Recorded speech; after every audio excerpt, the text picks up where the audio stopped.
Okay.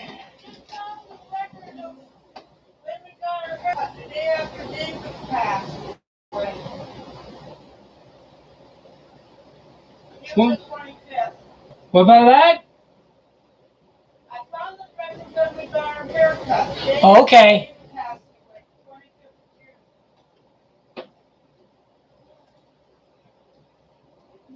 Hey, hello everybody. Sorry. I just had answering the boss. Yeah, today I want to talk about the ancient world and spirit people. Well, I think it's more of the lines of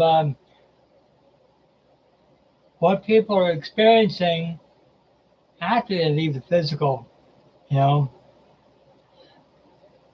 like I had a chance to check out some.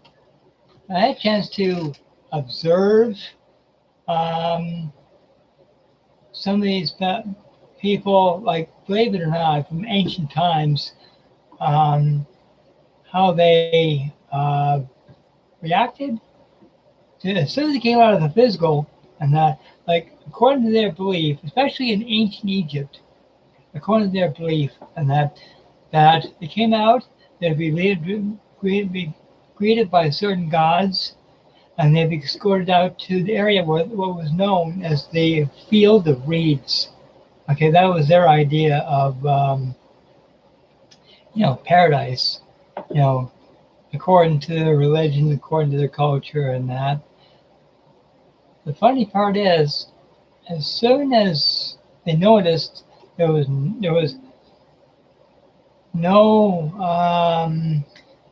there was no what do you call them, gods around. There were no people around, and the guy, like I observed this one guy. He was in his, I guess, his tomb. He got up and he was the only one there. He walked outside of his burial chamber, and people were just carrying on as it was just a normal day, like on the earth plane. And this one guy, like he was like really confused about what's going on. Like, where is the field of reeds? Where are the gods to escort me to this beautiful place? Hang on one second. I'm just make sure that my chat and everything here is working.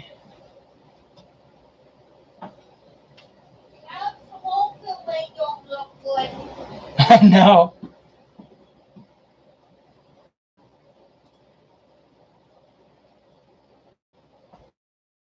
How about chat?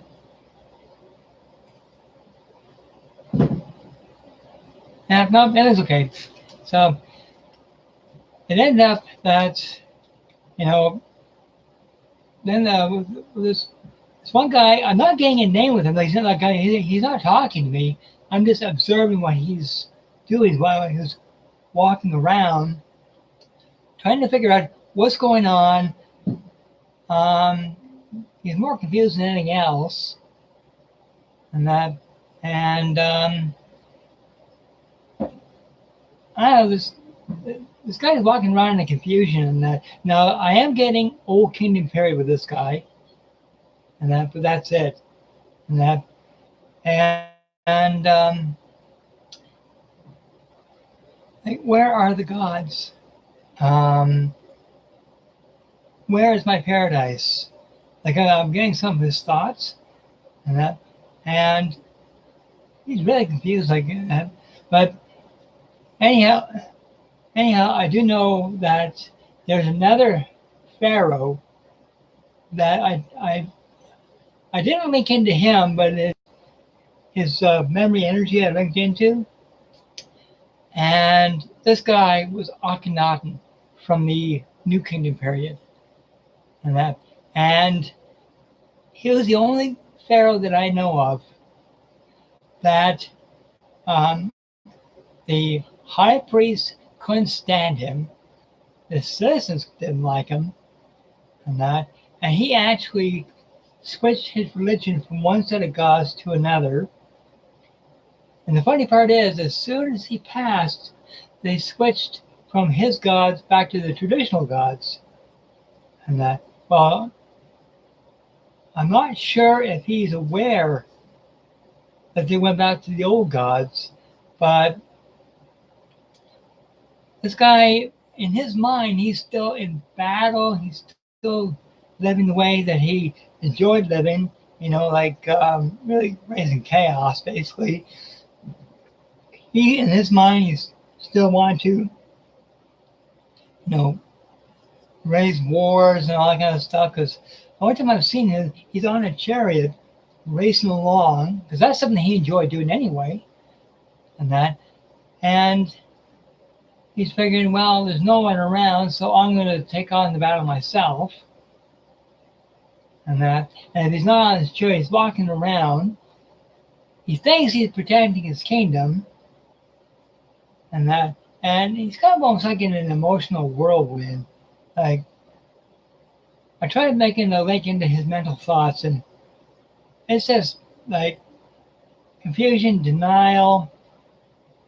He still thinks that he's still on the earth plane in a way, and he doesn't. And I don't know. This. The more I try to reason, it makes sense to this guy, the more it doesn't make any sense. So I figured, okay, buddy. Okay, well, you want to continue doing what you're doing, fine. Okay, enjoy. But Nikki, hi, welcome. I'm glad you're here. Yeah, I just started, and but yeah, like I have nothing against these ancient peoples. I think they're quite, inventive. They're quite smart. We could learn a lot from the way they did things, the way they built things, and they had a very interesting religion, I'll tell you that. But the way that some of the pharaohs treated the common people, that is in high question. Like some of them were okay towards the common people, but some of them were not. And Akhenaten was one of the people that he made people think that he really cared for them, but all he cared about was his own spirituality. Like when they say that he was a demigod, like all pharaohs were, like they're half man and half god. Okay, the god Horus, well, they thought, okay, well, when I get to Akhenaten, he didn't like the idea of being just a demigod. He wanted to be a full god. That's the reason why that he, because the high priests wanted him to stay as just half god and half man according to their culture and religion, he thought, no. He said, I am a full god. So he abandoned. He basically canceled out the traditional gods, traditional festivals, and all that kind of stuff, traditional worship, and started his own. He relocated his kingdom and the capital from one location to another on a spur of the moment kind of thing. So people had to move several hundred miles from one location to another. They didn't like that because they're already poor enough. And he thought, well, the gods told me to move from here to here. Well, nobody liked that. And get this, it's highly unusual, according to what I've been told, it's highly unusual for a pharaoh to fire the high priest and the other priests for such a stupid reason. Like, this reason didn't make any sense. It was out of character when it came to their culture and their religion to begin with. So when he said, okay, you're fired, don't need you. I'm doing my own thing. I worship myself. Like this guy was an egomaniac. Like, you know, I tried to make a link with him, forget it, and that. So I made a link with one of his high priests, and he had very little to say that was positive. But what he did show me, he didn't tell me, showed me about what he went through, and that was basically one day he was organizing different things for the pharaoh. Next day he was fired, and that, and he says, basically in his own way, why was I fired? He said, because Akhenaten basically said, because I'm my own God. You don't go to the gods to go to me, you go strictly to me. And that, and this guy, he created so much confusion, you know. But I figured, okay, like if you want to continue thinking that you're a full God, whatever, that's nothing I can do. I had a chance to witness some of his stuff, and I got to admit, it was pretty confusing to me. Now, when it comes to going forward ahead in time, okay, out of the ancient times, okay, now let's go into other cultures. There's two other cultures that I really love checking out is ancient Greek and ancient Babylon. Okay, when it comes to the ancient Babylonians, there were so many different gods, so many different deities for different regions, and that. And sure, people really relied on their gods, for different things throughout the years, throughout the lifetime, all that kind of stuff. And I thought, that sounds very fascinating to me.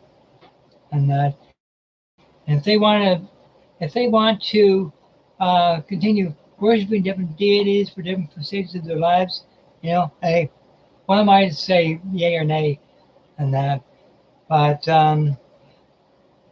when it came to what happened to them, when the time that their high officials leave the physical, go in the spirit, and that part I found was kind of confusing as to what the religion allows, but I found basically the same thing, that they came out of the physical, and of what their religion promised, they didn't necessarily get, and that unless a whole bunch of people from their time, and that died almost at the same time for whatever reason, at least they'd have companionship. But when it came to the different things that their religion what their religion promised, like their version of heaven, and that it didn't exactly work out the way they wanted to, what they wanted or what they expected, and that. But I figured if they're happy, like, hey, terrific, I tried making links to whoever would come forward, and no one came forward, so I'm basically just reading on their emotions and that. And I figured, okay, if they want to continue to live in the spirit world the way they are and they're happy, fantastic, Then jumping ahead to one of my favorite areas, which is ancient Greek, and that, and the two towns that I spoke of in the first video, Pompeii and Herculaneum, those two towns, so much energy, okay, and not just people that were running in circles and they're panicking because of Vesuvius, but they were looking for different people. They were trying to find loved ones. They were trying to find even co-workers, and that. Trying to make links into there was not easy, but when I did, and that, I found people were looking for loved ones. They were looking for their elderly parents. Because you see, they gave me a very brief visual of what they saw on that day when the explosion happened. That it was during the day, but after the clouds went black but not clouds. Try again. The sky went black, and it went from noon hour to midnight. It seemed that way, you know, and all they had was those little oil lamps to get around and that, and they're trying to find people. They're trying to get around.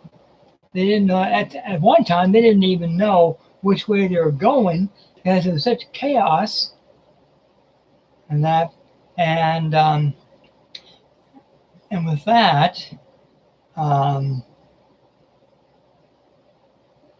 one lady, she was trying to look for her elderly mother, I think it was, and she was trying to find. She like the distance between where she was and her elderly mother's place was just down the street, but because of the chaos, because it was so dark out, that she couldn't find the house where her elderly mother was. She was yelling out for her mom. She couldn't find her, and that, and she bumped into someone, and she said, "I'm looking for my elderly mother." She said, "Oh, she's over there." And then but unfortunately, by the time she got to the door, and that, unfortunately, that the poisons from the volcano had overtaken her, she fell, basically almost right against the door, and of where her elderly mother was, and and the elderly mother didn't even know that she was right outside the door, and but the other people, and then it was just complete chaos, and and this woman that was running around, she was I'd say probably in her late 20s, early 30s, or something like that. Not very old, and that, but I don't know. It's just complete chaos and that.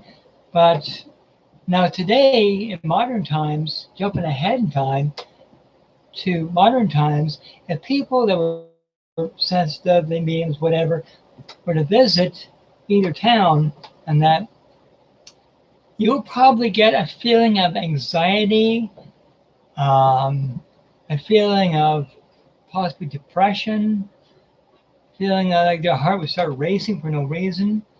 Okay, well, that's their anxiety of them trying to get around during the eruption and that. And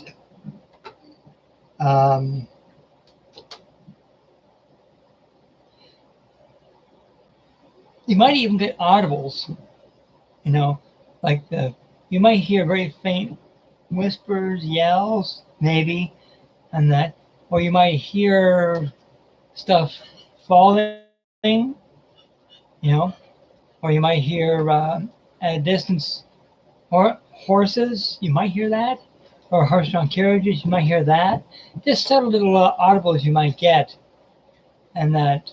Now, the town that I think would have probably the most sounds, from what I gather, would be Pompeii. Okay, because that was more of a commercial area, where Herculaneum was more of not so much, well, a residential retirement place. They still did business there, but it was more residential retirement, where Pompeii was more commercial business type of thing, and that. And so I'd say for the most sounds would be Pompeii, and for the most emotional stuff, and probably just more emotional than anything else, would be Herculaneum, and that. But now when it comes to along the coast, okay, the coastal area, you might get some sounds down there. You might get screams, maybe. This is Herculaneum, by the way, in that area. At least I believe that's where it'd be pretty close to the coast, and that. And you also might, I'm not sure if you would or not, you might get sounds of explosions. You might, and that of buildings falling, and that, but that might be kind of rare. It's more the people that are making the noise than the buildings, and that. So yeah, so basically there's a lot of activity in those areas, and that. So if anybody ever got a chance to visit those areas, and that, I say along the coastal area, Pompeii and Herculaneum would definitely be a good place to get a voice recorder, night vision cameras if they allow it. I'd recommend it. You might get something, and that. And if you ever went to Egypt, and that to catch anything on camera, and that if you could ever find a location of where Akhenaten's city was, the one that he came up with, I don't know if there's even any traces left, and that, but you could try to get some sounds there. But in the old city of Amarna, if you wanted to go there, and that, you might get some sounds, you might get some emotional feelings and stuff like that there. But there's two locations that I'm made aware of that you might get some sounds, and the media might be able to get some links there, and that's the pyramids of Zoger and Khufu. Those two areas there, from what I've been told, and that you're bound to get some sounds, and a medium might see some shadowy figures, and that, and so it's definitely a place that you might get something, like you won't leave disappointed. Okay? There's still a lot of energy there. And in ancient Babylon, well, that's such a huge area. You have to choose down just a few places because there's literally hundreds of locations. Because it's such a huge empire, and that you'd have to choose just a few local places. You might get audibles. You might get some sounds along there. So whether you will or not, I'm not sure. But those other two places, ancient Greek and ancient Egypt, and those two places, and those two locations, I don't think you'll go away disappointed. And that, because I'm also getting with in ancient Egypt, this is more Old Kingdom period. You'll be getting a lot of emotional stuff too. Actually, from two locations, you'll be getting some what I call parental emotions, like parental concerns, and that you probably get that. You probably get that as well from two different pharaohs, and that I'm being told about, and like I said, you go there and you would not be disappointed. If you ever did get a chance to go there. Finally, in one of my favorite areas, the UK. Now, this is more forward ahead in time to from the 1600s to the 1800s, or even 1900s. Lots of places along there, not a lot of places, of a huge span of time, but multiple kings, queens, monarchs. Okay, you've got activity with Henry VIII. You got Elizabeth I, Queen Victoria, Queen Mum. See, Mary Queen of Scots. You got a whole laundry list of different people that really shaped history, and that. Now, whether they'll actually allow you to speak with them, I'm not sure. And that there's two that I actually did have a link with myself personally, and then very, very brief Henry VIII, and that not a very nice guy, Like I asked him a question, and he just told me the be off with you, kind of thing. I go, okay, fine. And that now the Queen Mom, she's a different story. And that I had a very brief link with her. This was a couple years ago, and to me, she was absolutely amazing. She was beautiful, and that. And at first, I requested permission for an audience with her, like speak with her, and she said, okay, "Please do." And I just told her who I was, and I tried to follow royal protocol, because that's vital. Even if they're in spirit body, it doesn't make any difference. Whether in physical, whether in spirit, it doesn't make any difference. The royal protocol, in my opinion, still stands, and with the respect that they deserve. And that, and connecting with her was an absolute pleasure. And that, and I tried connecting with Queen Victoria, but she was very, very silent, which I respect her for. She was a beautiful lady, and that. And I know in the future I'm going to try and connect with them again, just to have a chat with them. Get their opinions on what they think about the monarchy during their time, and what they think of the monarchy in modern times, and that, and see what they have to say. To me, that'd be absolutely amazing. So, anyway, people, I gotta come up with another topic for the next stream. I'll worry about that later. In fact, if anybody, when everyone's watching this, if they got any suggestions for future streams, topics, and that, please leave them in the comments. Please hit the subscribe button, and please hit the notification bar, and so every time I go live, you'll get a notice. Okay, that'll be beautiful.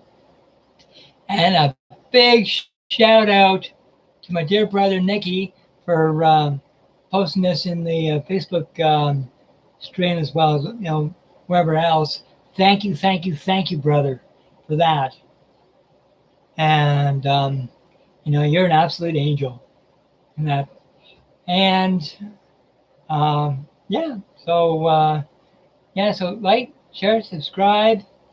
If there's anything about these streams that you didn't like, please let me know. If there's things that you did like and you did enjoy, let me know. If you got any opinions or thoughts of your own, more than welcome, because I'm learning like you are. So, yeah, please, let me know. Give me any future ideas on future streams, what topics that you want me to talk about. I'd love that. So, anyway, people, the links to the SWIP group, SWIP page, and Derek Green Psychic Medium group, and that I'll make sure that's in the description below. And now, if there's any other links that you want me to add in, I will. If it's related to this, be glad to put it in. And take it from there. So, once again, people, thank you for your time, your patience, your understanding, and most of all, bless you for your support. Because I'm new to this, and so far, I'm having a lot of fun. It is amazing. Just like doing live stream on Facebook, and now doing live streaming on YouTube. I absolutely love it. But I cannot do it without your support. And without Nicky's support, to me, that's just the cherry. That's just the cherry on top. That's the real benefit, is having all this beautiful support. So, anyway, guys, I hate to love you and leave you, but gotta go. So, I'm looking forward to the next stream. Until then, love and light to all. Bye.